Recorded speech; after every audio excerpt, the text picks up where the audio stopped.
Ողջույն բարեկամներ, այս լարածորերին, որ սկսում եմ թեմաներից, հիմա չեմ համբերում, որ անցնեմ հրատապ թեմաներին, բայց ամեն անգամ մոռանում եմ հիշեցնել, որ ինքնաճանաչում ալիքին ձեր օժանդակությունը օգնում է, որ մենք շարունակական պահենք թեժ թեմաների առկայությունը մեր եթերներում եւ դա ամեն օրվա սկզբունքով, ամեն օրվա ռեժիմով կարող հասցնենք ձեզ։ Օգնության տարբերակները ներքևում դրած են, չմոռանաք ցեղմեք լայքի կոճակները եւ բաժանորդագրվել, եթե դեռ բաժանորդագրված չեք։ Ու իդեպ ասեմ նաեւ, այս նկարի ֆոնին ասեմ, հա, որ արդեն այսօր Երևանում Կիրակի օրը հոկտեմբերի 26-ին էլի ավանդական երեկոյան ժամը 7-ին ես կունենամ ուղիղ եթերում հարց ու պատասխան ձեզ հետ, որովհետեւ ես ստանում եմ սոսկալի չափի քանակությամբ հարցեր ու չեմ հասցնում պատասխանել դրանց, ու դա իմ համար կարևոր է։ Հետադարձ կապը ինձ համար շատ կարևոր է ձեզ հետ, որովհետև մենք միասին ենք ուժեղ։ Առանձին մեզ կարող են հեշտությամբ եւ հաջողությամբ կոտրել, բայց միասին մեզ հնարավոր չի։ Ուղղակի հնարավոր չի, ինչպես էս նկարում։ Ինչ եմ ես նկարում ընտրել։ Տեսեք, կա Մասիս, կա Երևան քաղաք եւ ամպեր են ինչ որ գնում։ Ամպեր են Երևան քաղաքի վրա, գնում են Մասիսի վրա։ Ինչ է կարծում։ Վերջի մի քանի հազար տարվա մեջ ինչքան այսպիսի ամպեր եկած անցած կլինեն Մասիսի վրայով, Արեցյան դաշտի վրայով։ Օ, ավելի խիտ ամպեր, ավելի կայծակաբեր, ձնաբեր, անձրևաբեր, ավելի մեծ ամպեր եկած անցած կլինեն, բայց ինչպես նայում եք, Մասիսի մեջ ոչ մի բան չի փոխվել, ոչ էլ Երևանի, ու ոչ էլ կարող է փոխվի, որովհետև բաներ կան, որ անփոփոխ են։ Դա մենք ենք։ Եվ այս անցողիկ քամին մեզ ոչինչ չի անելու։ Հակառակ, ցանկացած ծառի եւ բուսի համար դրսից բաներ ինչքան վտանգները շատ են, նա իր արմատներն ավելի շատ է խրում գետնի մեջ։ Ուղղակի մեր թշնամին համառորեն չի ուզում հասկանալ եւ իրեն թվում է սենց ինչ որ աղմուկ, աղաղակով, սենց ամպելով գալու է քսվի գնա անցնի, նույնիսկ ժողովուրդը չի զգալու ինչ եղավ, ինքը մի բան է զգալու, ինքը ոնց կար, այդպես մնացել է։ Իսկ սրանք հողմերի նման կկորչեն վայրակ, ինչպես կասեր դասականը։ Եվ այսպես Արագածոտնի թեմը հայտարարում է, որ 19 քահանա եւ 2 սարկավագ են հրավիրվել քննչական։ Պատկերացնում եք 19 քահանա եւ 2 սարկավագ։ Հարցածակում ինչու։ Հայտարարություն եմ ուզում կարդամ։ Հայաստանյաց առաքելական Սուրբ եկեղեցու Արագածոտնի թեմի ներկոշենալ հոգևորականներս հայտնում են, որ ոստիկանության ծառայողների միջոցով 24-ին հոկտեմբերի տարբեր ժամերին, այդ թվում նաև ուշ երեկոյան, պատկերացնեք միլիցեքին տվել են թղթերը, որ բաժանեն հոգևորականներին, հա։ Մեզ փոխանցել են քննչական կոմիտե Երևանի քննչական վարչության ավագ քննիչ Նազելի Սարգսյանի անունից տրված ծանոթագրեր։ Այսինքն որոշել են այս 19 քահանաների եւ 2 սարկավագների այս հանցագործ պլանը անօրինական իրականացնեն կնոջ ձեռքով, տեսեք։ Ինչ եմ սա ընդգծում։ Կինը դա պոտենցիալ մայր է, եթե արդեն ինքը մայր չի։ Կինը դա սերունդը շարունակողն է։ Ու պատահական չի, որ մեր հայերիս մոտ պատկերացումը մոր նկատմամբ դա նույնականացվել է սրբության հետ։ Նույնը, մեր համար մայրը սուրբ է։ Այսինքն ցանկացած զավակի համար իր մայրը սուրբ է։ Հիմա ենթադրում եմ, որ Նազելի Սարգսյանը արդեն մայր է կամ պետքա մայրանա, այսինքն իր մեջ ունի այդ առաջչական հնարավորությունը սերունդ տալու, կյանք տալու, պատկերացնում եք։ Ու այս ռեժիմը, այս հանցագործությունը իրականացնում է կնոջ ձեռքով։ Գնանք առաջ։ Սահմանադրության Հայաստանի Հանրապետության Հայաստանյաց առաքելական Սուրբ եկեղեցու հարաբերությունների մասին օրենքի եւ խղճի ազատության եւ կրոնական կազմակերպությունների մասին օրենքի պահանջներին համապատասխան Հայաստանյան առաքելական եկեղեցու Սուրբ եկեղեցին իրավունք ունի կատարել ժամերգություններ, ծեսեր, իսկ պետությունը իրավունք չունի միջամտել եկեղեցու ներքի գործերին։ Ես սա ընդգծում եմ, որովհետև քրեական գործերը հադուցված չէ, դիմում է ներկայացված սրանց նկատմամբ։ Հա, ես սա հատուկ ընդգծեցի, որովհետև հաջորդ բաների մեջ, իմ նյութերի մեջ սա անհրաժեշտություն է լինելու, որտեղ մի հատ ինչ որ միջազգայնագետ է ծալել Թիֆլիսի փողոցներում, որ սրանք գործուղել են Հայաստան, որ մեզ դաստ է։ Այս տողերը առանձին մի հատ այդ ոչիններին պետքա հիշացվի, էլի։ Ես էլի որոշել եմ, որ այսօր չեմ ջղայնանալու, որ այսօր հանգիստ պետք է հավասարակշռված անցկացնեմ, բայց տեսնեմ որքան կձգենք։ Անցնենք առաջ։ Հանրահայտ փաստ է, որ յուրաքանչյուր կիրակի մատուցվում է սուրբ եւ անմահ պատարագ բոլոր գործող եկեղեցիներում։ Մենք յուրաքանչյուրս 25 թվականի հոկտեմբերի 26-ի առավոտյան Արագածոտնի մարզի եկեղեցիներում սուրբ պատարագ ենք մատուցելու եւ այդ օրը չենք կարողանալու ներկայանալ քնչական մարմին։ Սա նշանակում է, որ մեր 19 քահանաները եւ 2 սարկավագները իրանց երկու ձեռքերի միանգամից երկու միջնամատերը շատ թակուն, շատ համեստորեն ցույց տվեցին քնչական կոմիտեին եւ ամբողջ այս ստորապետությանը։ Քանի որ հակառակ դեպքում կխախտենք մեր հոգևոր պարտականությունները եւ կթողենք մեր հավատացյալներին առանց սուրբ հաղորդության։ Ասեն սրանք մի ամբողջ թեմ կանչում են հարցականության։ Ինչ գործով։ Որ գործով։ Որ Ստյոպիկ Հուդայի Կադիդովի գործով, ընդ քրեական գործ չկա։ Այս մարդկանց չեք կծում աշխատանքից։ Այս ինչ դիվերսիա է։ Նազելի։ Դու հասկանում ես, որ քո սելունների վրա դժվում եմ ասես մի հատ անեցք։ Դուք հասկանում եք սա հետևանքները։ Մենակ քրեականը չէ, այսօր կարող է դու քրեականի տակից ճողոպրեք եւս մի քանի ամիս, սա ձեր վրա քրեական հետևանքներ չունենա։ Կրկնում եմ, մի քանի ամիս չէ, որ այս ամեն ինչ վաղ թե ուշ բրցնելու է, բայց սրա բարոյական մասը դուք ոնց եք մաքրելու։ Ձեր վրայից սերնդե սերունդ։ Գնացինք։ Բացի այդ, որպես վկա հարցաքննության ցանկանում ենք ներկայանալ միայն փաստաբանների հետ, մինչդեռ ոչ աշխատանքային կիրակերով, ոչ մենք չենք կարողանալու ապահովել փաստաբանների ներկայությունը։ Ես եք ասում, որ դուք կարաք թքած ունենաք ու ճիշտ կանեք այդ քնչականի այդ բաների վրա, որ ձեզ ուղարկել է, բացառապես թքած ունենաք։ Թող հadուցեն քրեական գործ նախ։ Թող ձեր հետևից ուղարկեն բան, սպեցնազ, որ իրան գան ձեզ բերեն հարցաքննության, ուղարկեն, թող հետ էլ տեսնենք, ձեզ դանից ոչ մի բան չի լինելու, սա մասին առանցին կխոսանք հետո։ Սրանք հարգելի պատճառներ են, որոնք հաշվի առնելով կոչ են անում քնչական մարմինի մեզ հրավիրել հարցաքննության որևէ այլ օր, նախապես առնվազն 2 օր առաջ, ծանոթացելով հարցաքննության մասին, հա, նաև խախտումներով են դրանք հանձնվել, դա չի կարող իրականանալ։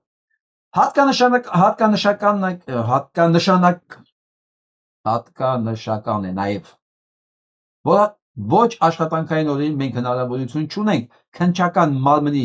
գրասենյակի որևէ փաստաթուղթ հանձնելու։ Միաժամանակ մեր անհանգստությունն ենք հայտնում քնչական կոմիտեի վերոհիշյալ վարկագծի վերաբերյալ, որով փորձ է արվում ամբողջ մարզ թողել առանց սուրբ եւ անմահ պատարագի։ Այստեղ բոլոր կանչված քահանաների եւ 2 սարկավագի անուններն են։ Ես հաշվեցի 19 սարկավագ, 19 2 կամ 20 կնեք կարող ես մեկ ավել պակաս են եւ 2 ներողություն 19 քահանա, 2 սարկավագ։ Ինչ եմ ուզում ասել մեր այս քահանաներին։ Ամեն ինչ սпасելի է սրանցից։ Ամեն ինչ։ Ես ասում եմ, թքած ունեցեք ամենաբարձր ծառից վեհանձն սրանց հրավերների վրա։ Եթե շատ եք ուզում ներկայանալ, ներկայացեք որպես չգիտեմ, փաստաբանների հետ։ Սրանք մի գործիք ունեն իրենց ամբողջ այս աշխատանքային գործունեության մեջ։ Չեկիստներից սկսած մինչև այսօր, մինչև այս ճիվաղապետության ծառաները, ինչպես էս Նազելին, փաստացի, մի հատ գործիք ունեն, ավելի ճիշտ 2 հատ։ Վախ եւ կաշառք, գայթակղություն։ Այս երկու գործիքը շատ հայտնի են մեզ որպես ների գործիքներ։ Ները մարդուն ճանապարհից շեղումը երկու բանով՝ վախ եւ գայթակղություն։ Այս երկու հանգամանքները հանում ենք, մարդուն ոչինչ չի կարող շեղել իր ճանապարհից։ Հիմա հարգելի քահանաներ եւ սարկավագներ, ես կարծում եմ դուք որպես հոգեվոր այրեր բավականին հեռու պետք է լինեք բոլոր տեսակի գայթակղություններից։ Հույս ունեմ։ Երկրորդը, վախ ինչ կարող են իրանք ձեզ անել։ Ինչը ձեր պետքա խլեն։ Ները կարող է միայն մի բան ձեզանից խլի, ձեր հավատքը։ Որտեղ հավատքը կորցրած մարդը միայն կարող է սրանցից վախենալ։ Ձեր պարագայում որքանով է դա իրատեսական։ Շատ կասկածում եմ, որ սրանք թեկուզ չնչին հնարավորություն ունեն դրա։ Եվ այսպես վախ չի կարող լինել։ Գայթակղություն էլի ենթադրում եմ չի կարող լինել։ Նշանակում է ձեր ու մեր թշնամին, ձեր ու մեր պարագայում ինքը ուղղակի գործիքակազմ չունի մեզ բոլորիս ճնշելու, զրկելու մեր իրավունքները իրականացնելու համար եւ մեզ կոտրի ճանապարհից մաքրի, որպեսզի կարողանա իր սև գործը անել։ Սրանք մենակ մի բանից են վախենում՝ չկաշառվող եւ չվախեցող մարդուց։ Այդ մարդու դեմ սրանք ոչ մի գործիքակազմ չունեն։ Սրանք չունեն գաղափար, չունեն առաջարկելու ինչ որ ավելի լավ բան, հետաքրքիր, չունեն ինտելեկտ նույնիսկ դրա համար, որպեսզի առաջարկեն։ Սրանք ինչպես տեսնում եք, երկու բան են առաջարկում։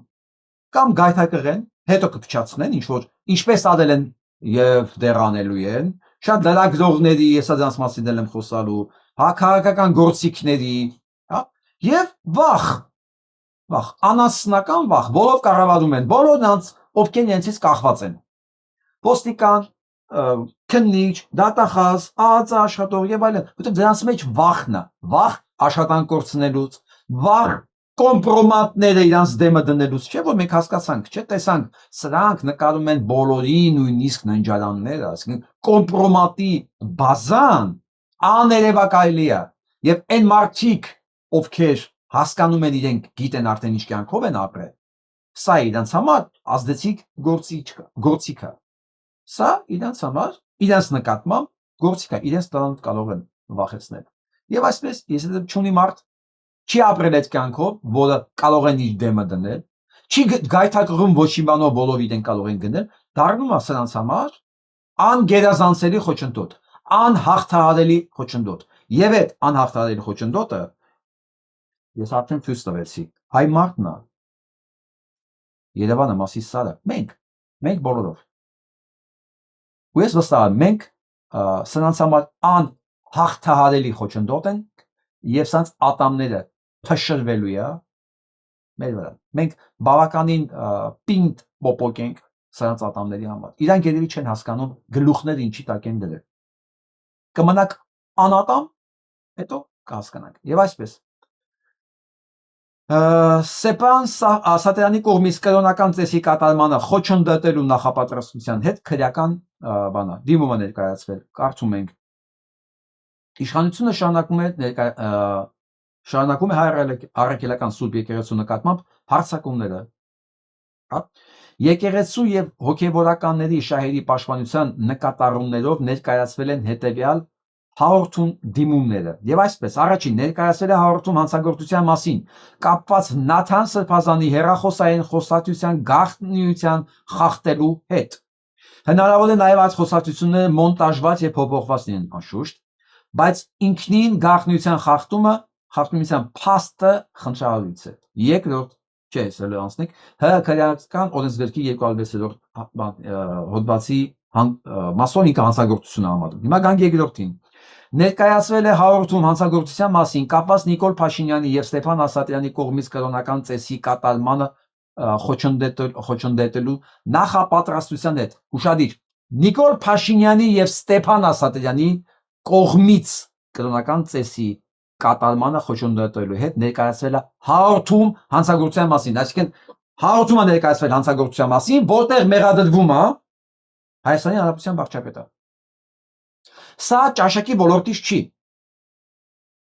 Սա իրականությունն է, սա օրենքն է։ Սա նրանից չի, որ կաթողիկոսը լավն է կամ լավ չի։ Սա նրանից չի, որ եկեղեցին խնդիրներ ունի, թե չխնդիրներ ունի։ Սա հանցագործությունն է ու հայտարարությունը դրա մասին։ Ով է տարական բանը չի հասկանում, նա կամ սրիկա է կամ վարձկան։ Հայաստանում անուղեղ մարդ չկա։ Ու սա հոտած ունի։ Իրենց գործողությունը Ստեփան Ասատրյան եւ վարչապետ Նիկոլ Փաշինյանը իրականացնում են ՀՀ քրեական օրենսգրքի 209 հոդվածով, 9-րդ հոդվածով արգելված արարքի կրոնական ծեսի կատարումը խոչընդոտելը։ Նախապատրաստություն, որը համարվում է չավարտված հանցագործություն, խնդրեմ։ ՀՀ քրեական օրենսգրքի 14 հոդվածի առաջին մասի համաձայն քրեական պատասխանատվության հիմք ինչպես ավարտված, այնպես էլ չավարտված հանցանքը կատարելն է։ Եվ այսպես 25 թվականի հոկտեմբերի 26-ի արդեն այսօր մի քանի ժամից լինել է պատարակը։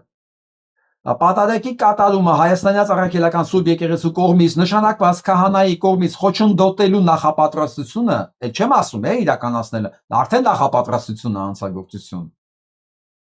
Դրսևորվել է վարչապետ Նիկոլ Փաշինյանի կողմից նման հայտարարություն հրավեր տալու այդ օրվա պատարակի միայն Տեր Արամից հաղորդություն ընդունելու պնդման, ինչպես նաև բարձրաստիճան հոգևորականներին սպառնալու միջոցով Ստեփան Ասատրյանի կողմից եկեղեցու տարածքն ազատելու, հրաժարվելու եւ պատարակ անցկացնելու հրավեր ու պնդում կատարելու միջոցով, ընդ որում այդ նպատակին նշված անձինք կհասնեն,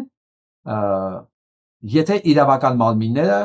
միջոցներ չձեռնարկեն, ինչպես հասկացանք, իրավական մարմիններ, ոստիկանություն կոչվածը ԱԱՑ-ով սկսած մինչև իրանց սնայպերները հովանավորել են եւ ներկայացրել են որպես հոտի անդամ քաղաքացիական հագուստով աջակցելու համար Ստյոպիկ Հուդայի արդեն ասի Կադրովին։ ՆԳՆ ոստիկանության ներկայացվել է դիմում ներխուժումը կանխելու վերաբերյալ։ Հիմա դիմում ներկայացվել է ներխուժումը կանխելու վերաբերյալ։ Հիմա ՆԳՆ-ն վաղը պետքա զորք ուղարկի վարչապետի կողմից հրահրված ներխուժումը կասեցնելու համար։ Դուք պատկերացեք ինչ կոլապս է իրավական Հայաստանում։ Այսինքն ես ասում Հայաստանը իրավական պետություն չի։ Վաղը հերթական անգամ կապացուցի ու այսուհետ նորից կրկնեմ ցանկացած լրագրող, ցանկացած ճակերտավոր վերլուծաբանական քաղաքական գործիք, որը Հայաստանի Հանրապետության մասին, վարչապետի, այս կառավարման մասին խոսի որպես լեգիտիմ իշխանություն, նա կամ սրիկայա կամ վարձկան։ Չխոսի էլ դրանց մասին որպես հանցագործ կամ սրիկայա կամ վարձկան։ Չխոսելը, լռելը նույնպես հանցագործություն է։ Բայց ինչի համար է սա դեպքում։ Իթիվս այլ պահանջների պահանջվել է ՀՀ կառավարության 2007 թվականի մայիսի մի խոսքով որոշման համաձայն սահմանված կարգով Հայաստանյա Առաքելական Սուրբ Եկեղեցուն սեփականության իրավունքով պատկանող Արագածոտնի մարզի Աշտարակ համայնքի Օհանավան գյուղի Հովանավանքի եկեղեցուատյանից, խորանից, ավանդատներից եւ այդպիսի վայրերից, որոնք նախատեսված են բացառաբար եկեղեցու սպասավորների համար վտարել Ստեփան Ասատրյանը։ Վերջ։ Սա իրավական մասն է։ Ես ու իմ նմանները, որոնք իրավական պետություն են ուզում ստեղծեն, նրանց նպատակը դա է։ Թկած ունեն ով ինչ վերաբերմունք ունի անձնական, կրոնական, դավանաբանական ինչ խնդիրներ ունի հայ առաքելական եկեղեցու հետ։ Ես իր հետևորդը չեմ, ես լիքը խնդիրներ ունեմ իր հետ, բայց իմ համար իմ պետության մեջ օրենքի կիրառումը շատ ավելի կարևոր է, քան իմ անձնական, ասենց ասեմ, ճաշակի բավարարումը։ Ի վերջո, այսինքն ինչ է նշանակում։ Փաշինյան Նիկոլն է լինելու։ Այսինքն դուք ինչ եք լսում, ինչ եք ընտրում Գալեգինի եւ Փաշինյան Նիկոլի մեջ։ Այսինքն սերական մարդասպան, սերական բառացի սերական մարդասպան, որ Արցախը ամբողջությամբ հանձնեց ու դատարկեց 400 ավելից եկեղեցի ու վանական համալիր։ Ինքը փաստորեն անմեղա Գալեգինն է մեղավոր։ Ընտրությունը սրա մեջ է։ Դե ասեք տեսնեմ ով է այդ ընտրության մեջ ընտրում Փաշինյան Նիկոլին։ Մենք սա դեռ կվերադառնանք։ Վարդան Բայլյանը գրում է այսօր իրանց ցիտեմ, որտեվ սա իր բանն է։ Քննչական կոմիտեի Երևանի քննչական վարչության ավագ քննիչ Նազելի Սարգսյանը, ով հայտնի պատճառներով հարցաքննության է կանչել Արագածոտնի թեմի բոլոր քահանաներին, բացի կարգավորից արված հայտնի անձից, պետք է պաշտոնան կարվի, հենց վաղը։ Իրավաբանի, իրավապահի մասնագիտական պարտքը պետության ու ժողովրդի առջև հանրային պետական ծառայության պատասխանատվությունն ու պատիվը չգիտակցող մարդկային քաղաքացիական արժանապատվության գիտակցումից զուրկ անձնավորությունը խայտարակում է Հայաստանի Հանրապետության իրավապահ համակարգը եւ այդ մանմիներուն ծառայությունը շարունակելու իրավունք չունի պետությունը ծառայել է իշխանավորին սպասարկելը չի։ Հարցա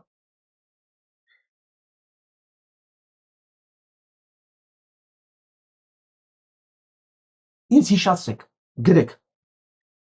Երբևէ տեսել եք Հայաստանի որևէ եկեղեցում բարձր խոսող։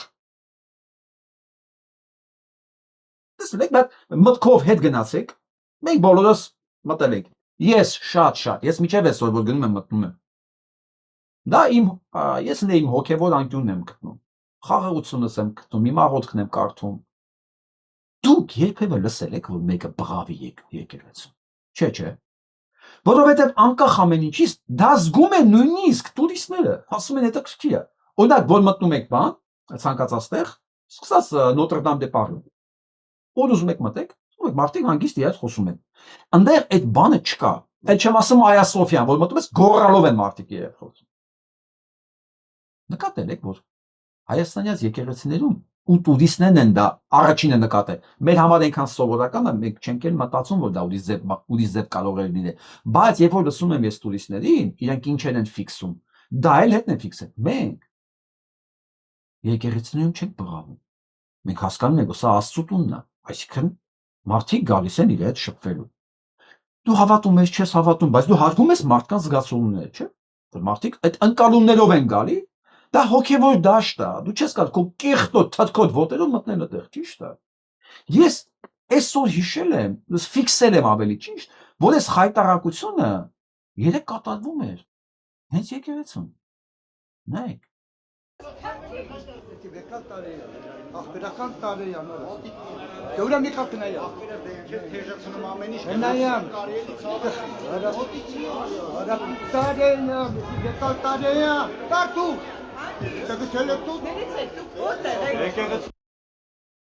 Սրանք էլ միլիցեք են, սրանք գիտեք, չէ՞։ Դուք հասկացաք սրանք ով են։ Դուք սրանք հասկանում եք ով են։ Եկեղեցի են մտել ների զավակները։ Որտեղ ոչ մի հայ մարդ հենց չեմ ասում, որ ինքը պայքարում է եկեղեցին մաքրելու համար։ Եկեղեցում սենց իրան լկտի չի պահում։ Ոչ մեկը։ Հիմա ասկն ով հայ ժողովուրդ, սրանք են եկեղեցին մաքրելու, գարեգինից։ Մարդիկ, ովոնք հայոյանքներ են տալի եկեղեցու մեջ, գողում են, քաշքշում են լրագրողներին, հա։ Իրանք գալու են ձեզ փրկեն գարեգինից։ Ես սա եմ ուզում դուք լսեք մի հատ հիմա, այ հիմա ժամանակն է։ Ողջույն սիրելի հայրենակիցներ, եթերում Նանտապանն եմ։ Եվ այժմ մենք զրուցելու ենք պետական կառավարման եւ միջազգային հարաբերությունների մասնագետ պարոն Գեորգի Թումանյանի հետ։ Ես ուշադրություն եմ ուզում ձեզ հրավիրել, որ խոսացող ես, դեմքով խոսացողը պետական կառավարման եւ միջազգային իրավունքի մասնագետ է, միջազգային հարաբերությունների մասնագետ է, պետական կառավարման եւ միջազգային հարաբերությունների մասնագետ է, սա մասնագետ է։ Լսենք ինչ ասում են։ Հա, իմիջիալոս դիմացիները լրագրող են, լսենք։ Ողջույն եմ պարոն Թումանյան։ Բարեցես։ Շատ շնորհակալ եմ, որ ընդունել եք հրավերը, շնորհակալ եմ, որ այստեղ եք։ Տեղեկացնեմ սիրելի հայրենակիցներ, որ դուք իհարկե գիտեք, առաջին անգամ չէ պարոն Թումանյանը մեր ստուդիայում, պարոն Թումանյանը բնակվում է Վրաստանում եւ հենց նոր է Թբիլիսիից ժամանել Երևան եւ անմիջապես եկել է Նանտապան, որի համար Ինչ ուրախություն, չէ։ Վրաստանում ապրել հենց հիմա եկել է Նանտապան, ու այս ուրախությունն առաջացել Գայանեի մոտ, Գայանե Առաքելյանի մոտ։ Մենք հասկանանք ինչու։ Շատ շնորհակալ եմ։ Ես էլ ձեզ եմ շնորհակալ ինձ հյուրընկալելու համար, միշտ հաճույքով գալիս եմ ձեր մոտ, որովհետև շատ Այո, բարձր մակարդակի լրատվական միջոց եք։ Շատ։ Հեսա լսենք այդ բացի մակարդակը։ Այս անգամ վազերայցի նպատակը։ Վաղը Կիրակի օրը մասնակցել Սուրբ եւ Անմահ պատարագին Հովանավանքում, որը կկատարի Տեր Արամ Քահանա Ասատրյանը։ Դա է իմ նպատակը, որից հետո ես կվերադառնամ Թբիլիսի, որտեղ վաղը նաեւ ունենք ցույց հոկտեմբերի 26-ն է, 1 տարի առաջ հոկտեմբերի 26-ին տեղի ունեցան ընտրությունները եւ 1 տարվա ուրեմն այս պայքարի կարևոր օր է ցույցի առումով։ Ինքը եկել է հատուկ Վրաստանից, որ վաղվա պատարագին մասնակցի։ Այսինքն Փաշինյան Նիկոլա փաստացի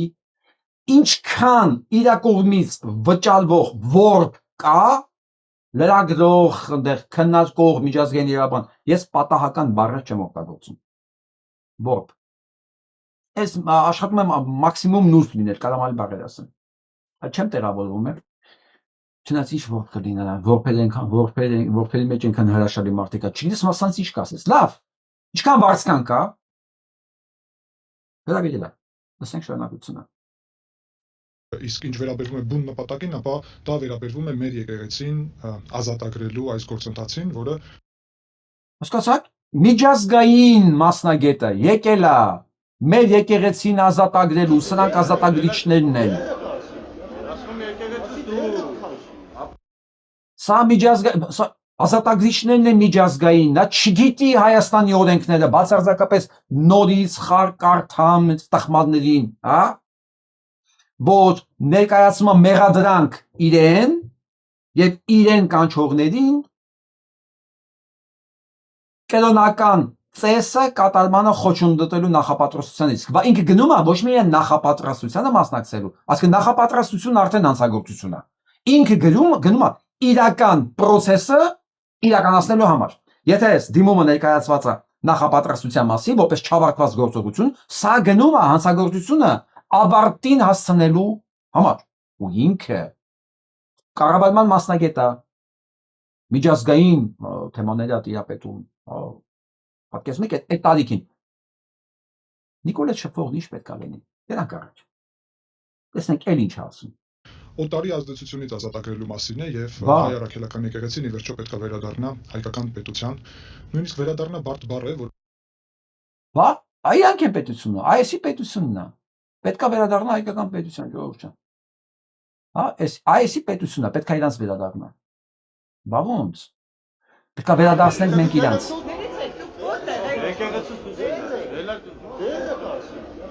Պետք է վերադարձնենք իրանց, բա ժողովուրդ ջան, ինքը եկել է, որ մեզ օգնի, որ մենք եկեղեցին վերադարձնենք սրանց, այս միլիցեքին, որտեղ իրանք պետությունն են։ Այս դեմքով տղա, էսի քո համար շորբուլախը չի, այ անգրագետ։ Այդ տագետ քեզ չեն ասելու, որ ոչ մեկն ես։ Դե հիմա քեզ բացառապես ասում ենք, դու չգիտես ոչ Հայաստանի օրենքները, ոչ սահմանադրությունը, որ նույնիսկ եթե չիմանայիր Հայաստանի օրենքներն չիմանայիր, կրոնների ազատությունը դա մենակ Հայաստանի օրենսգրքով չի ապահոված։ Եկեղեցիների անխափան գործունեությունը ցանկացած եկեղեցու, նույնիսկ այդ աղանդների անխափան գործողությունները ապահոված է միջազգային օրենքներով։ Այ միջազգայնագետ, այ միջազգայնատգետ ձեզ չի վիրավորվում ապուշերը վալը։ Իսկ ձեզ ինչի է թվում, թե ձեզ դիտողներն են ապուշ։ Այսուհետ ձեզ դիտողները իրավ ապուշ են։ Գնանք առաջ։ որովհետեւ հայկական պետությունը նոր է ինքնիշխան դառնում հիմա Բա։ եւ Նոր է ինքնիշխան դառնում հիմա։ Այ որ հիմա Թուրքանում ենք սա, հիմա նոր է ինքնիշխան դառնում։ Ինքը փաստորեն որպես միջազգային մասնագետ հասկացել է, որ մենք ինքնիշխան չէինք այն ժամանակ, այ հիմա Արցախը տվեցինք, ամեն ինչ տալիս ենք, ինչ որ պետք է անում ենք, Արարատից հրաժարվում ենք, քեզանից էլ ենք հրաժարվում, դու ով ես, դու Հայաստանի քաղաքացի չես։ Ռադերի։ Քեզանից էլ ենք հրաժարվում, որտեղ այն ինչ որ 29735 քառակուսի մետրից դուրս է, կիլոմետրից դուրս է, դա Հայաստան չի, ոչ էլ հայ ես, դու։ Ինչ ես եկել։ Գնանք առաջ։ ցավոք մեր եկեղեցին բռնազավթված է եղել, իսկ միջև այդ Բա։ պետականություն չենք ունեցել եւ ուստի Բա։ եկեղեցում տիրող այն մթնոլորտը սովոր չէ, որ պետք է հայկական պետության Ինչու մենք վազգեն առաջին ենք ունեցել։ այո, բայց ճիշտ է, նկատի ունեմ ընդհանուր առումով այդ վաղ անկախ պետություն չենք ունեցել եւ բարդ աշխարհակաղակական իրավիճակում էր հատուկ ապուշների համար բայց շարունակենք պետք է գործել, բայց հիմա երբ արդեն պետությունը անկախ է, կա պետություն, պետք է սովորենք նաև այսպիսի ինքնիշխան անկախ պետության ձևաչափով աշխատել, ոչ միայն նկատի ունեմ հայ առաքելական Սուրբ եկեղեցին, այլ նաև բոլոր կառույցները, Սփյուռքի ներկայացուցիչներին եւ առհասարակ պետք է սովորենք, որ Երևանը սուբյեկտ է, Երևանը ինքնիշխան կենտրոն է, որ ունի իր սեփական օրակարգը, սեփական արտաքին քաղաքականությունը, ըստ որի նաև պետք է գործի հայ առաքելական Սուրբ եկեղեցին եւ Ուսա միջազգայնագետ է ու կառավարման մասնագետ։ Ասեմ Երևանը պետք է որոշի հայ առաքելական եկեղեցին ոնց պետք է գործի։ Ինքը կառավարման մասնագետ է, մի նեղացեք, համել իրեն ասել են դու կառավարման մասնագետ ես, վերջ, ու ձեր հետ են միջազգայնագետ։ Հիմա այս տխմարին ուզում հարցնեմ։ Անունդ ինչ էր արա։ Սարգիս, էական չի, դու անուն չունես։ Դու Նիկոլի հերթական վարսկանն ես։ Ցույց տուր մի հատ երկիր, մայրաքաղաք, աշխարհի վրա կետ։ Որի մայրաքաղաքը կամ պետությունը որոշում է այդ եկեղեցին ոնց պետք է աշխատի։ Քեզ 5 տարի ժամանակ եմ տալիս, ուզածդ քարտեզնել, պատվիրեմ դիժդեմդ, ինձ մոլորակի վրա գտիր մի հատ երկիր, որի վարչապետ կլինի, պարլամենտ կլինի, ինչ ուզում անի, որոշում է եկեղեցին ոնց պետք է աշխատի։ Իսկ եթե չգտնես, ես քեզ Հայաստանի բաները ցույց տամ, օրենքները ցույց տամ։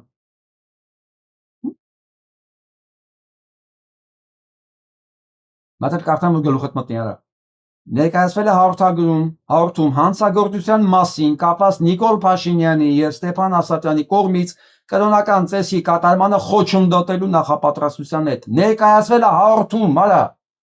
Այսի նախապատրաստությունը դու գնում ես մասնակցելու մի հատ հաղորդում էլ քո վրա է ներկայացվելու։ Դու դատվես այս հանցագործությունների մասնակցելու համար։ Իրենց գործողություններով Ստեփան Ասատրյանը վաղը դու նաեւ Նիկոլ Փաշինյանի հետ իրականացնում եք քրեական օրենսգրքի 209-րդ հոդվածով արգելված արարք կրոնական ծեսի կատարումը խոչընդոտելը։ Դա հանցագործություն է։ Հասկացաք։ Սա ասում եմ, որը համարվում է չավարտված հանցագործություն, դուք արդեն գնում եք վաղը իրականացնեք այդ հանցագործությունը։ Հասկացա՞ր։ Բայց սա դեռ վերջը չի, դուք լսեք։ Դա անհնար է միջև այդտեղ գտնվում է կրպիչներ սանը։ Աստորեն վաղը հովանավանքում դուք պատարագին եք մասնակցելու, դա սկանդալային, ես կարծում եմ ինչ-որ սադրանքներ կարող են լինել եւ չեք անհանգստանում, որ այդտեղ ինչ-որ Ես ուզում եմ սա մի հատ էլ լսեք, սա շեդևր։ Վաղը հովանավանքում դուք պատարագին եք մասնակցելու, դա սկանդալային, ես կարծում եմ ինչ-որ սադրանքներ կարող են լինել եւ չեք անհանգստանում, որ այդտեղ ինչ-որ խնդիրներ կարող են լինել։ Դուք լսեցիք։ Վաղը կարող է սադրանքներ լինեն։ Այսինքն ոչ թե իրանց գնալն է սադրանք, սա հանցագործություն իրականացնելն է սադրանք ըստ Գայանե Առաքելյանի, լրագրող Գայանե Առաքելյանի։ Ոչ թե այս ծրագիրն իրականացնելն է սադրանք, այլ եթե հանկարծ տեղի քահանաներն ասեմ ստյոպիկ կադիրով դու իրավունք չունես ըստ օրենքի մտնելու եկեղեցի, որովհետև փաստաբանները պահանջել են ներքին գործերի նախարարությունից իրականացնել օրենքը եւ թույլ չտալ կարգալույց մարդուն մտնել խորան։ Պատկերացնում եք։ Եթե այսինքն հարկած ներքին գործերի նախարարությունը արգելի, դա դիտարկվել է որպես սադրանք ըստ Գայանե Առաքելյանին։ Տիկին Գայանե Առաքելյան, դուք լրագրող չեք։ Բոլոր նրանք, ովքեր այս կամ այն կերպ ասոցացվում են այս Նոյան Տապանի հետ, այս կամ այն կերպ օգնում են Նոյան Տապանին, դա կլինի հովանավորչությամբ, դա կլինի նվիրատություններով, դուք օգնում եք իրականացնել հանցագործություն Հայաստանի Հանրապետության դեմ։ Պարզ ասում է մարդը, չեք վախում, որ դες սադրանքները լինեն, այսինքն հանցագործությունը ինք արդեն օրինականացել է եւ այդ հանցագործության կանխումը լինելու է սադրանք։ Գայանե Առաքելյան, դուք լրագրող չեք։ Դուք թշնամու գործիք եք մեր պետության օրենքների եկեղեցին դնում են մի կողմ։ Պետության օրենքների դեմ դուք թշնամի եք։ Դուք փաստացի հանցագործությունը, որի մասին հաղորդում է տված, եւ հենց մի բան էլ դիմում են, որ ներքին գործերի նախարարությունը կանխի հանցագործությունը, դուք դա համարում եք օրինական եւ դրա կանխումը համարում եք սադրանք։ Տեսնենք ինչ է պատասխանը։ Մենք տեսնում ենք, որ ցանկություն ունեն սադրանքների դիմելու, որովհետև սրանով ազատագրման գործընթացը արդեն խոսքից անցնում է գործի, որովհետև Սկսած իրանք խոսքից անցել են գործի։ Իրանք խոսում են, այ հիմա անցել են գործի արդեն։ Տղեկ, բայ իհարկե գործի են անցել։ Ով կասի գործի չեն անցել։ Հասկացան քեզ բան չնասել։ Հա, իրանք եկել են փրկեն ժողովուրդ ջան, քո հոգեվոր արժեքները սրանք եկել են փրկեն միլիցեքը։ Սրանք եկել են խոսքից անցել են գործի։ Այսի կանխելը լինելու է սադրանք։ Ըստ լրագրողի եւ միջազգայնագետի։ Միջազգայնատագետի ավելի ճիշտ։ որտեղ դա կլինի առաջի մեր եկեղեցին, ինչպես նաև առաջի այսպիսի պատարագ, որը բացահայտ արդեն Կտրիչ Ներսյանի համակարգից դուրս կլինի, բայց Որքանով է դա օրինական։ դա օրինական է, որովհետև Կտրիչ Ներսյանի կողմից ձևավորված այդտեղ իր ուրեմն համակարգը, որին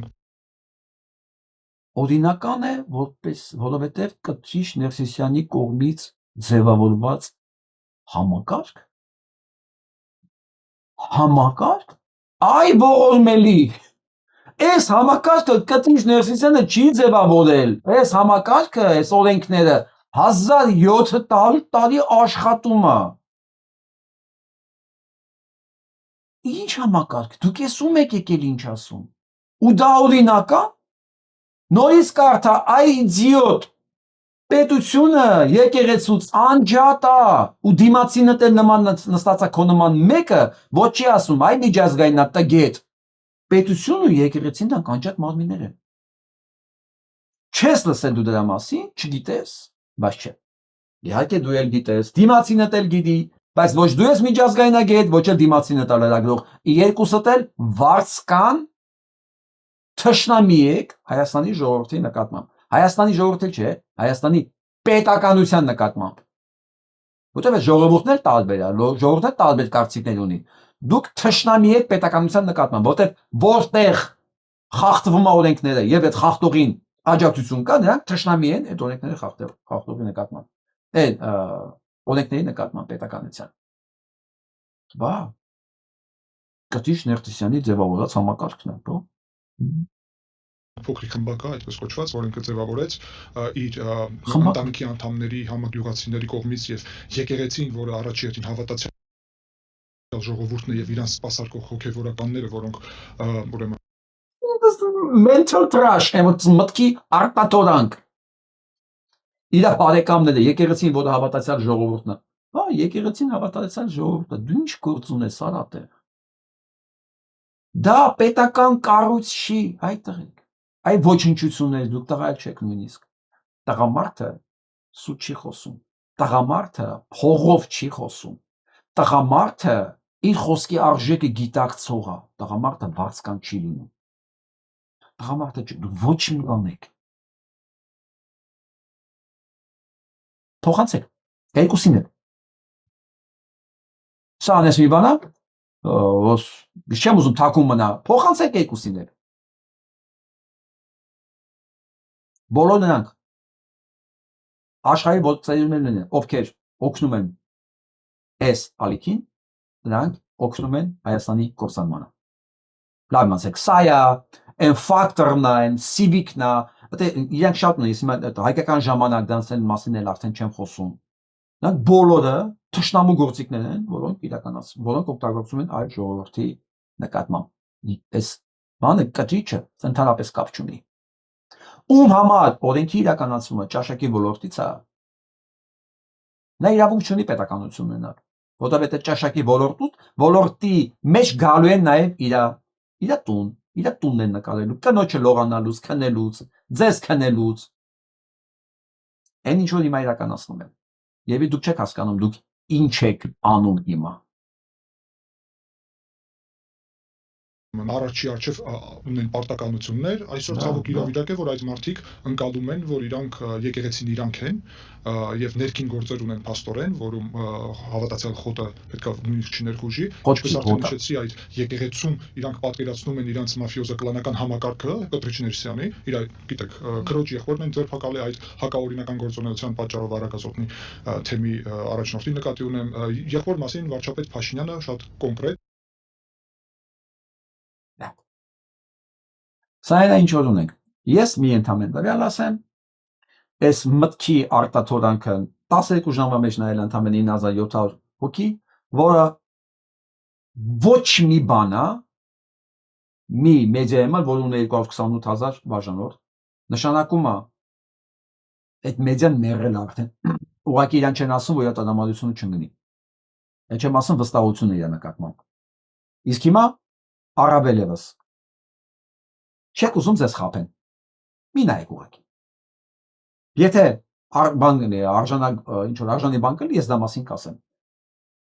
Որտե ձեր նայելն էլ է սրանց օգուտ։ Այսինքն այս թիվը որ մեծանում ասում են, հա, տես այսքանին ապուշացրեցինք այս կարգի ապուշների ձեռքով։ Մնաց որ եթե չեք ուզում օգնեք իրանց, ոչ օգնեք, ոչ էլ ուղղակի դիտեք։ Իրանց սրանց Նինայի Կարապետյանց խոսքն եմ ուզում փոխանցեմ։ Ես արդեն բավականին ասեցի, հիմա տեսենք Նինան ինչ է ասում։ Հիմա գոնե հասկանում եք, որ երբ ասում էինք, թե Հովիկ Աղազարյանի նկատմամբ տեղի ունեցած նշանակություն է ունենալու։ Հիշում եք, չէ՞, որ Հովիկ Աղազարյանի ձայնագրություններ, տեքստ մեսիջները դրել էին դեմը, հա? Եվ ավելի այլասերված դրսևորումներ ենք բախվելու, որը մեզ ասում է, որպես հակադարձում լսում էինք, թե բա ներկուսակցական խնդիրը, այսինքն մեր շանտեղեն, հա? Մենք այդ անառակաբարո գործողությունները իրականացնում ենք իր դեմ, իբր դա մեր ներկուսակցական խնդիրը։ Չի լինում ներկուսակցական անբարոյականություն, որը անբարոյականություն չի։ Անբարոյականությունը անբարոյական է։ Ուղղակի դա բանա։ Եթե դա ձեր կուսակցության ներսում եք անում, դա չի նշանակում, որ դա ձեր արած անբարոյականություն չի։ Եթե դուք ձեր կուսակցի նկատմամբ կարող եք անել, դուք կարող եք նույնիսկ ցանկացածի նկատմամբ էլ անել։ Ես ասել եմ, ձեզ էլ են նկատել, Նիկոլ, քեզ էլ, կնգատ, երեխեքի, դուք գիտեք ով եք, որոտ ինչ եք, չէ՞։ Թե բա ներկուսակցական խնդիրը մի քաղաքականացրեք։ Ինչ ունեցանք արդյունքում Երանի հնարավորություն լիներ զատել ու ձեզ թողել այս այլանդակ բարքերի ներքո մնացած քաղաքացիների համար կառուցել արժանապատիվ կյանքով ապրելու երկիր։ Սա վերաբերում է բոլոր նրանց, ովքեր այս ամեն ինչին դες մատերիալանքով են նայում, չեմ ասում աջակցում են։ Մասնավորապես ասեցի, արդեն ցույց տվեցի Նոյան Տապա եւ մնացածը, որ անունները տվեցի։ Իսկ ես վերաբերվում է Փաշինյան Նիկոլին, որ ես ցայնագրում եմ։ Փաշինյան Նիկոլի տունը պետք չի կամերա դնել մեծ հաշվով, բացարձակապես, որտեղ այն ինչ որ հնարավոր էր, նույնիսկ հնարավոր չէր բեմադրել իրականացնել, ինքը ամբողջ չէ, գրել է իր գրքի մեջ։ Դուք կարդացեք եւ էլ պետք չի այդ կամերաները որ ցույց տան իրանց տանը ինչեր է իրականացնում։ Որովհետեւ դա ոչ մի կամերա չի կարող ֆիքսել այդ ամեն ինչը, ու դա մի օրվա մեջ էլ հնարավոր չի ֆիքսել։ Ինքը ամեն ինչ գրել է։ Ու ինք այս ամեն ինչը դեռ տարիներով նայել են, պատկերացնում եք, տարիներով դες սանք նայել են, ով իր տան մեջ ինչ անում։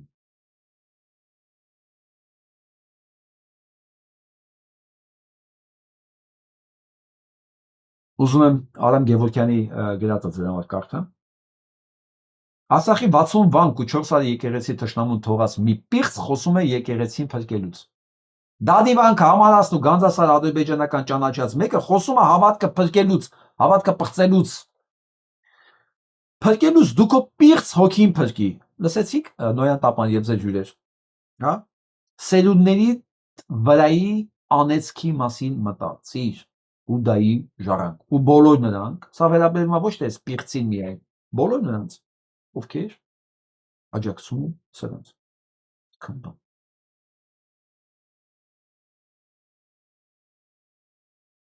Գնանք Գյումրի։ Փաստորեն Գյումրու մեծաթիվ բնակիչներ եւ պաշտոնատար անձինք ամիսներ շարունակ եղել են օպերատիվ հետախուզական միջոցառումների թիրախում։ Առանց դատարանի որոշման, առանց քրեական գործ հարուցելու ու սրանք եկեղեցին փրկում։ Մեզ են փրկում։ Փաստինֆոն գտել է Anti-corruption ներկայացնում է փաստաթուղթ, համաձայն որի ՀՀ կոռուպցիոն կոմիտեի օպերատիվ հետախուզական վարչության պետի որոշմամբ Գյումրու քաղաքապետարանում քաղաքապետի եւ բոլոր աշխատակիցների նկատմամբ օպերատիվ հետախուզական միջոցառումները սկսվել են դեռևս 25 թվականի մայիսից, երբ որ իրանք տապալվեցին։ Տեսեք, տապալվել են, սկսել են բոլորին հետևել։ Ինչ է կարծում, փառականում որ տապալվել էին, սրանց չէին հետևում։ Իհարկե հետևում էին։ Ում որ սպանեցին, իրան հետևում էին։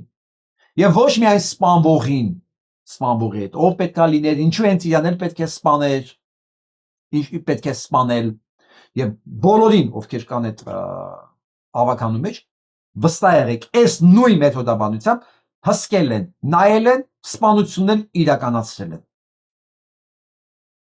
Արկուի փոխանցմամբ հակակոռուպցիոն կոմիտեի օպերատիվ հետախուզական վարչության 4-րդ բաժնի ավակ օպերլիազորը գաղտնի միջնորդություն է ներկայացնել իր ղեկավարին թույլտվություն ստանալու համար 2 ամսվա ընթացքում իրականացնել օպերատիվ հետախուզական համալիր միջոցառումներ, դրանք ուղղված էին տեղեկություններ ստանալու այն անձանց վերաբերյալ, ովքեր Գյումրու համայնքապետարանում կաշառք են ստացել, հենց նոր ընտրվել են, մայիսին կայացել ընտրությունները,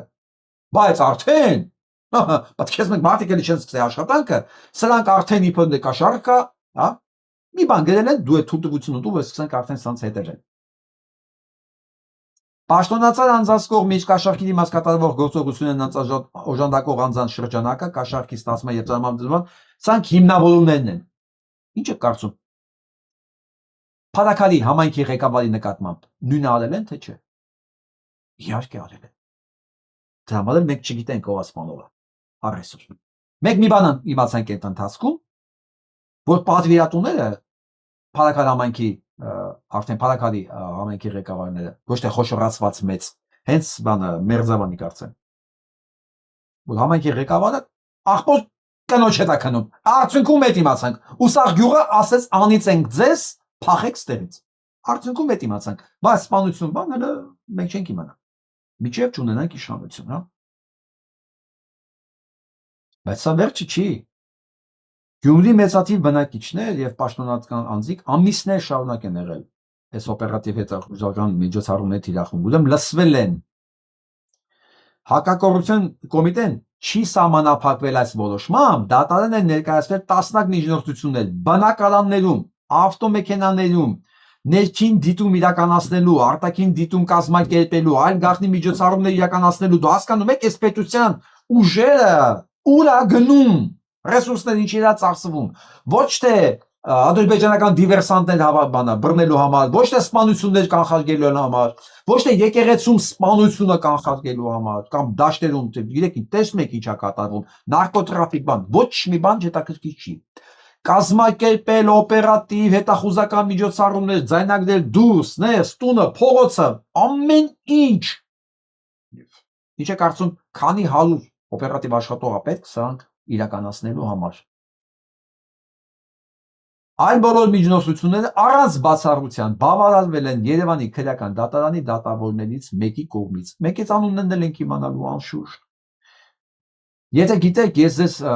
կտեղադրեմ այն լինքը, որտեղ մենք ավելացնում ենք բոլոր հանցագործներին, հիշում եք, չէ՞։ Ես բանից հետո կտեղադրեմ դա։ Նշենք, որ 25 թվականի հոկտեմբերին ազգային ժողովի ամբիոնից Նիկոլ Փաշինյանը հայտարարեց, որ հանրային կյանքից պետք է դուրս շպրտել Գյումրու քաղաքապետ Վարդան Ղուկասյանին։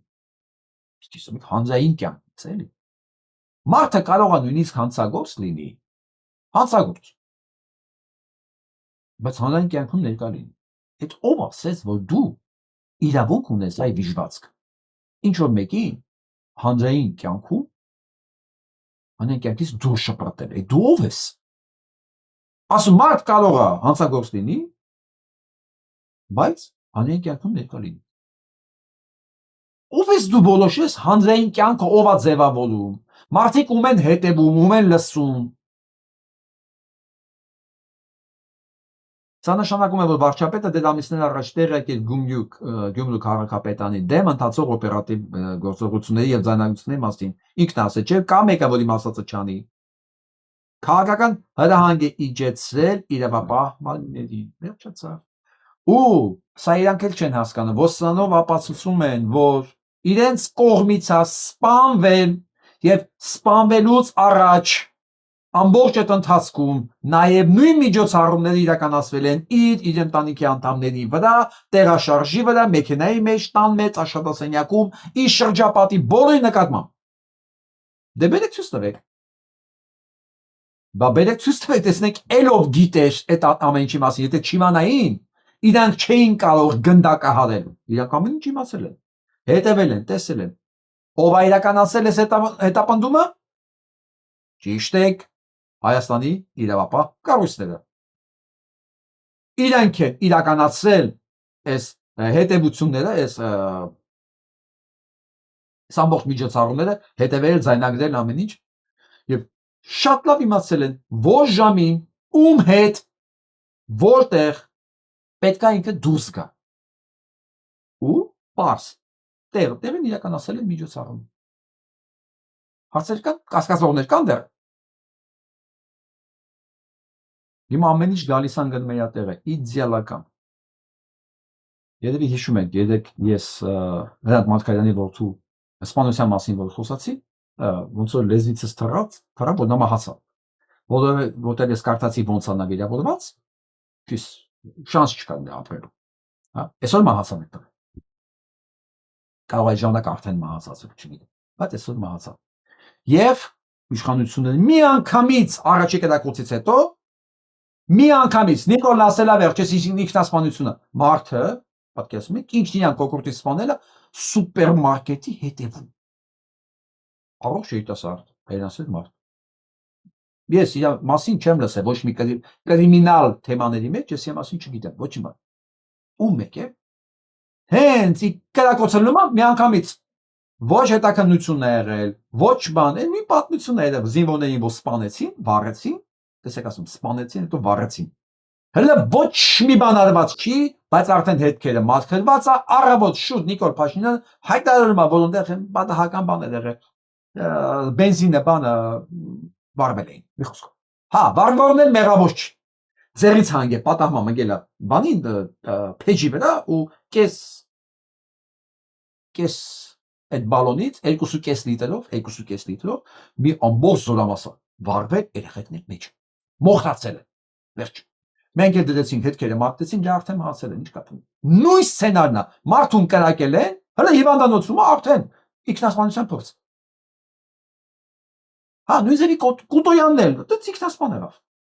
որ հանկարծ որևէ մեկը չասի մի վարքան այնտեղ հարցեր կա բան դու կոնֆլիկտ ունեի կոնֆլիկտի կողմ կար դու բիզնես չեք կարողանում կիսել եւ այլն ոչ մի բան գաղտնիք չի մնալու բացարձակապես այս ընթացքում մի հատ նամակ գրեք մահացածի անունից գրեք արդեն որ ինքն ասել է գնում եմ սուպերմարկետի հետ ինքսից սպանեմ գրեք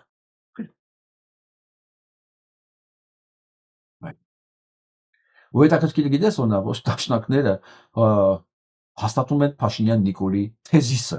այսա սպանում է այսա ոնց դուք իտիշ դաշնակ եք փաստորեն ձեզ կարելի է սպանել ու դուք կրկնեք ձեզ սպանողի թեզիսները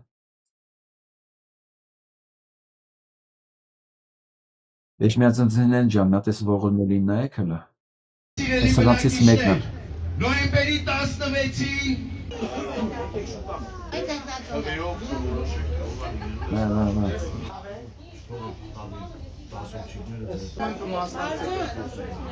Բարև ձեզ Մայք ջան անպայման անպայման կմասնակցես սա է անպայման պետք է նայեք հիմնական ոնց սրմիացում ունենք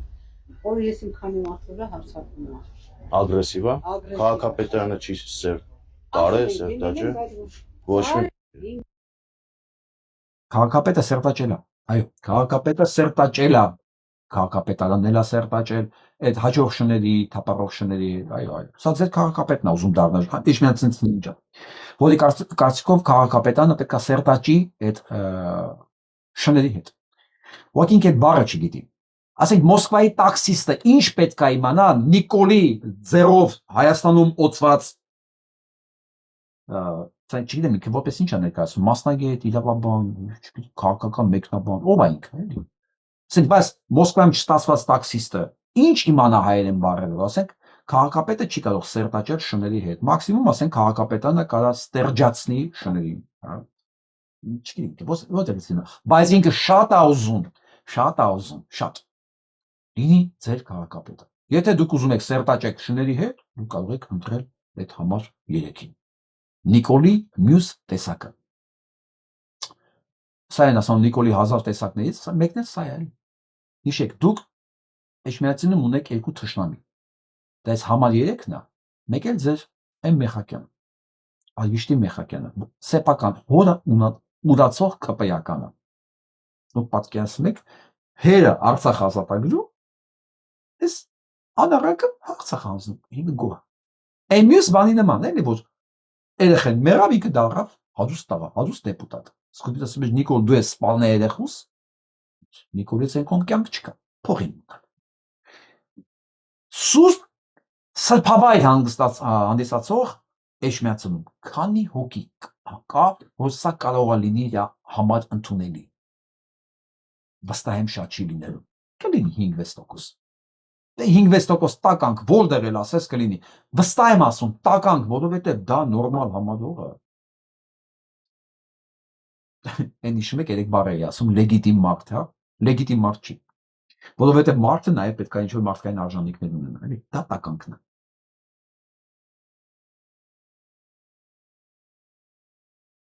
Ես ուզում եմ վերջում սա նայենք իրար հետ, քանի որ մենք եթերել ունենք ուղիղ, ուզում եմ շուտ ավարտել, վերջում ուզում եմ սա նայենք իրար հետ։ Արցավ և պատմեց հետևյալը. Փարիզում վախճանվել է մեր պայծառ Կոմիտասը։ Նրան խնամող հանձնաժողովը դիմել է Ընկեր Խանջյանին, որ նա ընդունի Կոմիտասի դին և Երևանում կազմակերպի թաղման արարողությունը։ Իհարկե աղասին տալիս է իր համաձայնությունը, սակայն Բերիայի երևանյան գործակալներն այդ մասին հաղորդում են Բերիային։ Սրա համար էլ աղասի Խանջյանին սպանեցին։ Հիմա գնանք առաջ։ Տեսեք, ճիշտ է, բոլշևիկների գաղափարախոսությանը հավատացող ազգային մարդ է, չներվեց իրան, սպանեցին։ Բայց միջև կսպանեն ինքը շատ բան հասցրեց անել։ Այսինքն այն սելուցքը, որ վերադարձավ Հայաստան, Թամանյան, Ալեքսանդր Սպենզարյան եւ շատ երևելի մարդիկ դրսից իր շնորհքներ։ Ինքը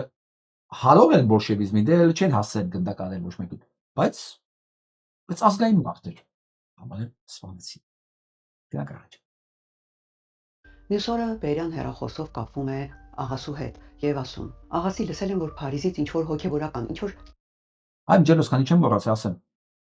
Նաեւ Արցախի հարց էլ բարձրացնում։ Արցախի Նախիջևանի վերադարձի հարց էլ բարձրացնում։ Չներվեց իրեն։ տերտեր ես բերում Երևանում թաղելու համար։ Ես կտրականապես արգելում եմ։ Հեռագրիր, թող չուղարկեն։ Մենք հոգեվորականներին թաղելու համար գումարներ չունենք։ Այս դեպքից աղասի Խանջյանը անսահման հուզվել ու վրդովվել էր, անհարմար էր զգացել հեռագիր տալ, ստիպված խնդրել էր Վահրամ Ալազանին դա անել։ Ալազանը կատարել էր խնդրանքը այն հույսով, որ հեռագիրը ուշ տեղ կհասնի, իսկ Կոմիտասի դին արդեն ճանապարհին կլինի։ Տեսեք, դու կարող ես լինել համակարգի մաս, բայց այնպես աշխատել, որ համակարգը քանդվի։ Այսա ներքին սաբոտաժի նման բաներ են, էլի ինքը էլի արել է, բայց այնց արել, որ արդեն դուրս եկած լինի, որ ասի ես ուղարկել եմ։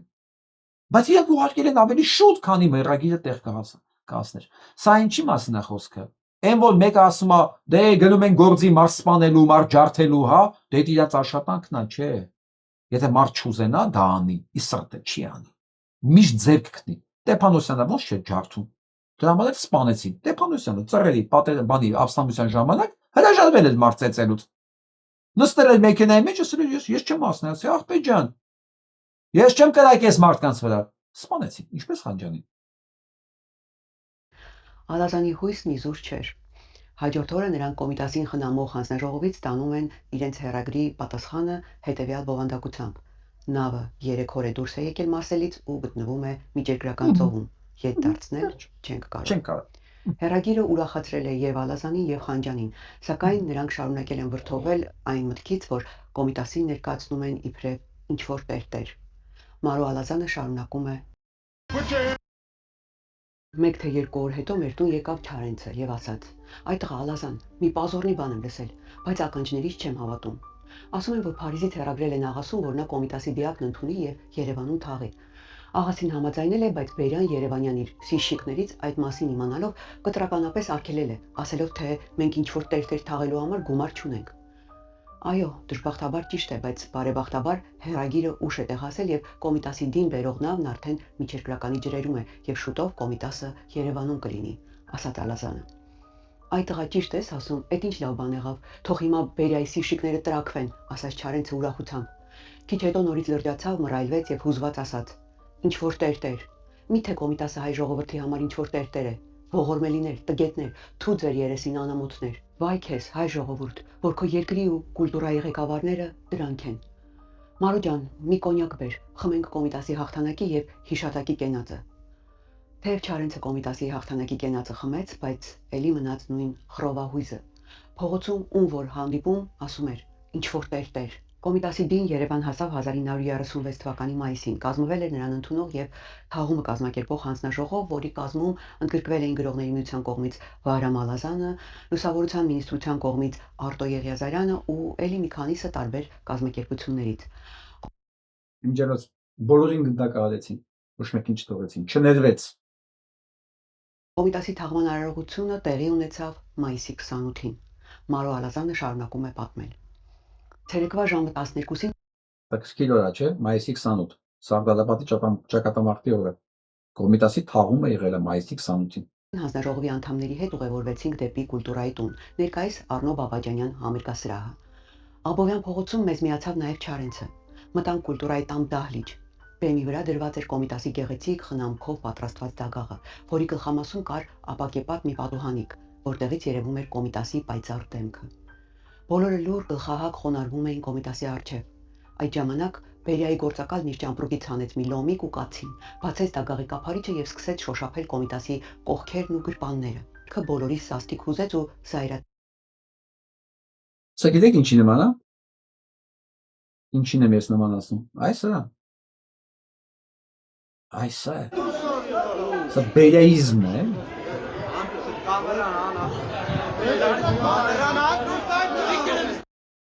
Սա նույն բանն է։ Նույն բերիայիզմն է։ Հիմա ժամանակակից բերիաներն են սրանք էլի։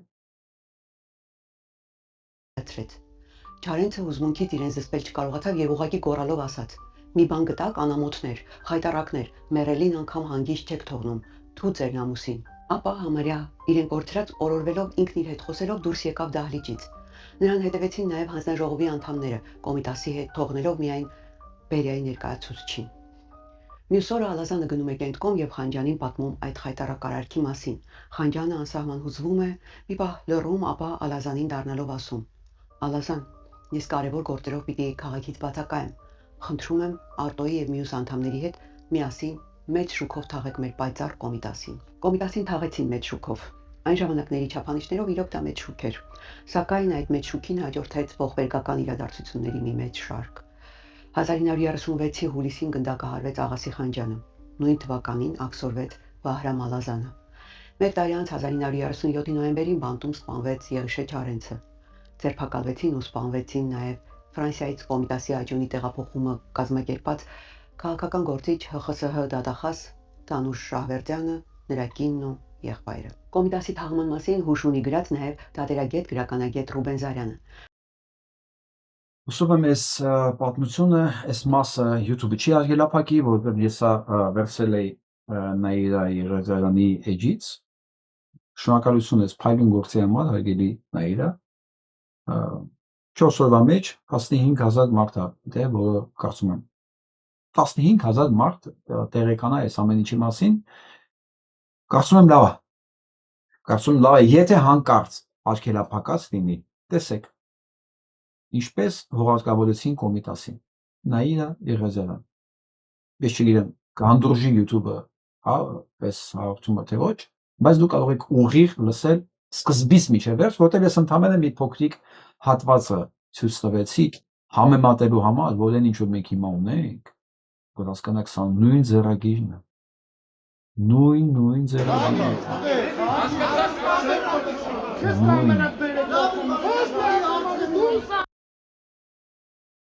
կացնով, լոմով կոմիտասի դագաղը բացելը, նույնն է, որ եկեղեցու մեջ քեզ sense պահես էլի։ Նույն բերյաներն են։ Նույն գործիքը, բոլորը ոստիկան են։ ԱԱԾ-ի ոստիկանի աշխատողներ են, քաղաքացիական հագուստ։ Եվ դուք ասեք, որ բանա փոխվել։ Սրանց հետ տեղափոխեք, սրանց հետ փոխանցեք, սրանց։ Որ մենք գիտենք իրանք ովքեր են։ Մենք տեսնում ենք իրանք ովքեր են։ Ու մեզ պարզալու եք դուք։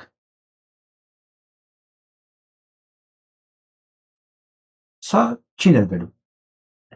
Նրանից չի, որ ես ներողամիտ մարդ չեմ, նրանից չի, որ ես բարի չեմ, մեծահոգի չեմ, չէ։ Իմ նկատմամբ ցանկացած հիմարություն ես պատրաստ եմ ներելու։ Բացատրություն ունեմ, շատ դեպքերում գտնում եմ, եթե վերանայելու բան կա, կարծիք բան, ես պատրաստ եմ վերանայել, նույնիսկ ներողություն խնդրել եւ զգացել եք, որ դա խնդիր չի իմանալ։ Պարզաբանել եմ,